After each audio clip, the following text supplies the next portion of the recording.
welcome back. You're listening to IBGR Network, and I'm your host, Arthie Moore, compassionate leader of influence. And you are listening to season 4, The Visionary Entrepreneur. This is episode 12, and we're talking about celebrating our humanity. You are in the People Skills Lane for Success on the IBGR.network site, and I want to welcome you to please go to www.ibgr.network and download the show notes.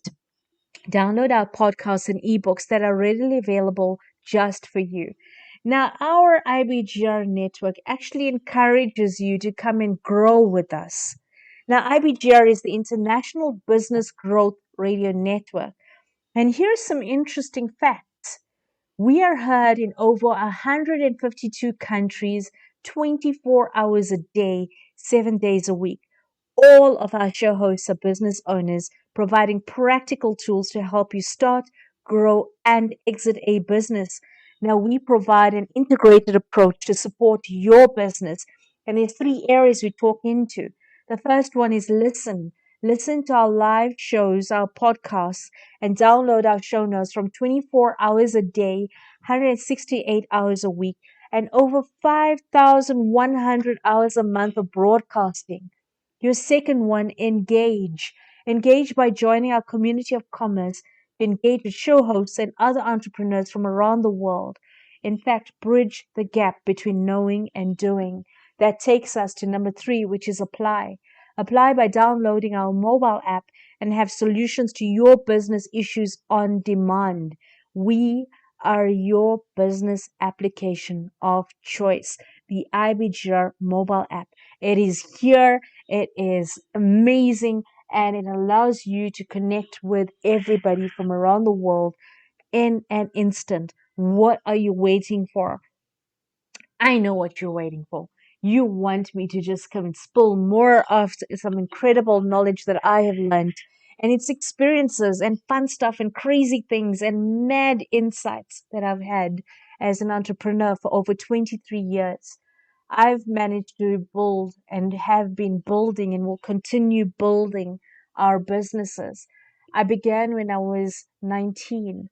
I studied business law and marketing and business management, and I always wondered, where would that take me? That gave me the foundations just to start, to tip of the iceberg of a learning process. And when I look at my journey, I can understand where I began as an entrepreneur with an idea, with an insight, with a vision and a goal. It's become something so much more powerful. It's now a purpose and it's a calling.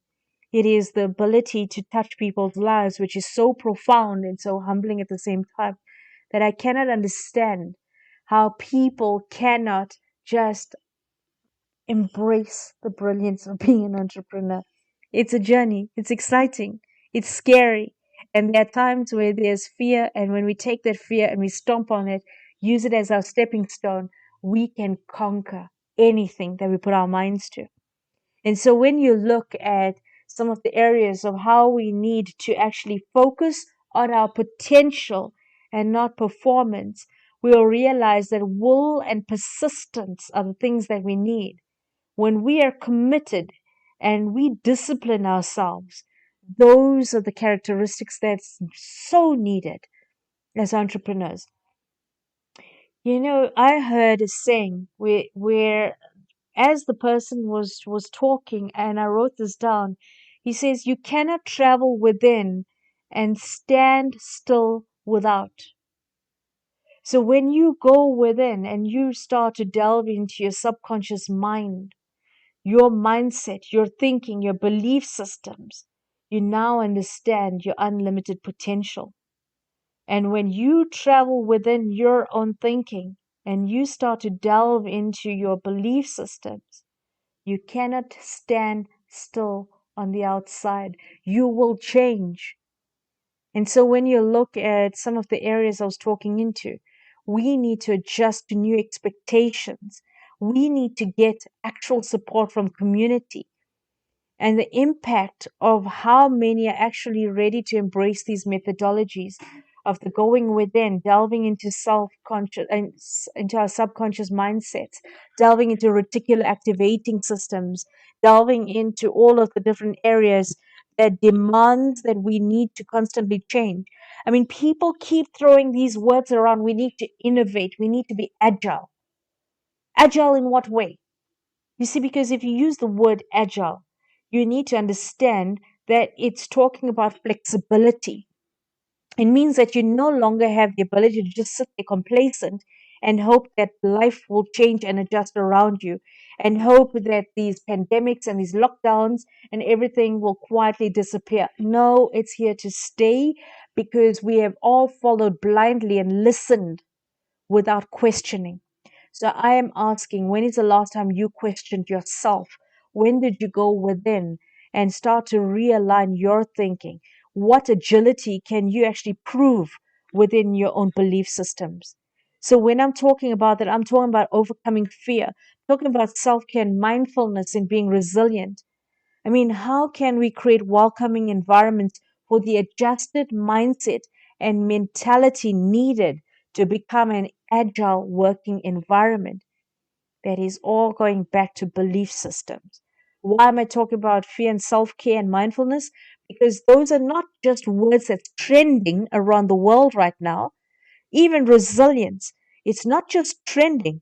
The reason it is so apparent is because people are battling, people are suffering emotionally. Now, even as entrepreneurs and business owners, you are at the same place that majority of this world is at.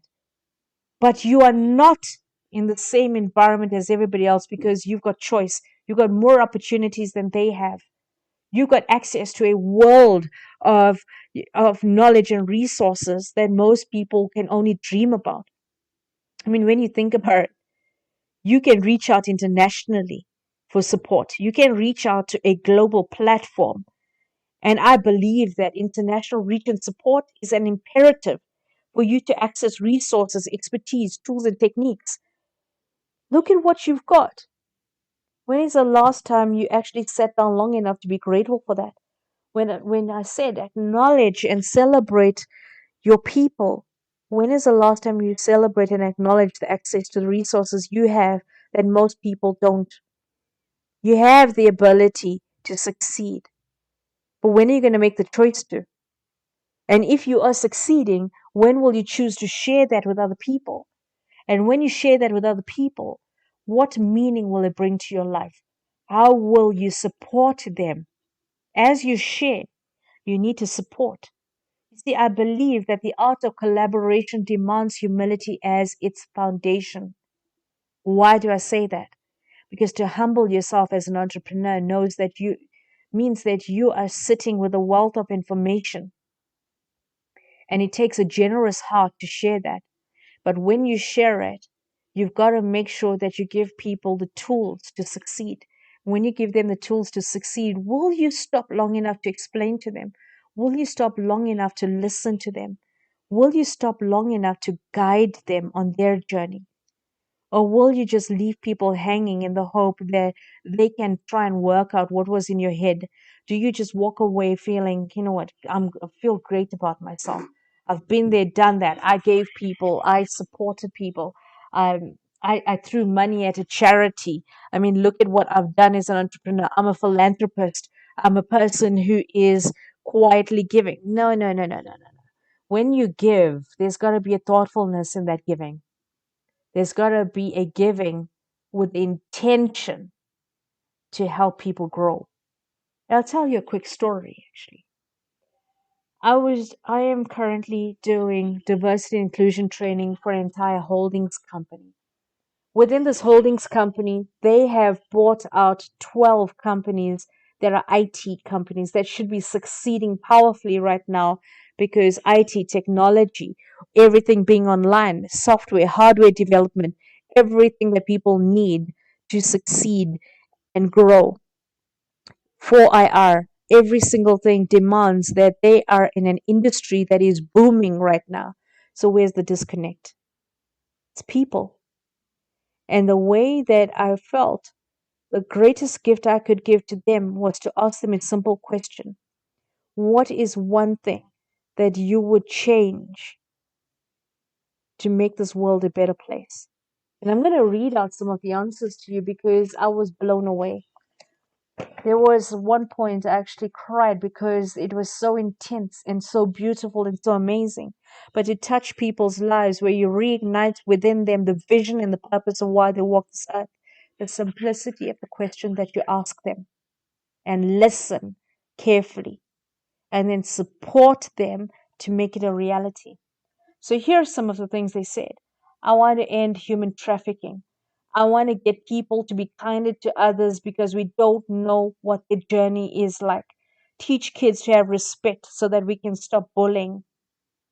Find cures for cancer. Help us fight poverty. Let's challenge racism within the work environment. Let's realign this whole issue of gender-based violence. Let's be less judgmental and more accepting of differences. Let's create security in our company and safety for all. Let's make sure that we've got free education, but make sure it's quality education. Let's implement organ donations because we could save lives. Let's end COVID. Let's end corruption in our governments and get government officials to acknowledge that they have to do their job right. Let's create equality. Let's listen to other people's opinions, regardless of the color of their skin, and listen carefully to them without judgment. And let's be more grateful for the people we have in our lives. Let's stop violence. Let's teach people responsibility, love, care, morals, accountability, to have the right mindset. Let's end world hunger. Give people the education to change for themselves. I will leave you with that. And we're going to take a quick 2 to 3 minute break. But when I come back, I will read out more of these amazing insights for you. Until then, just hang in.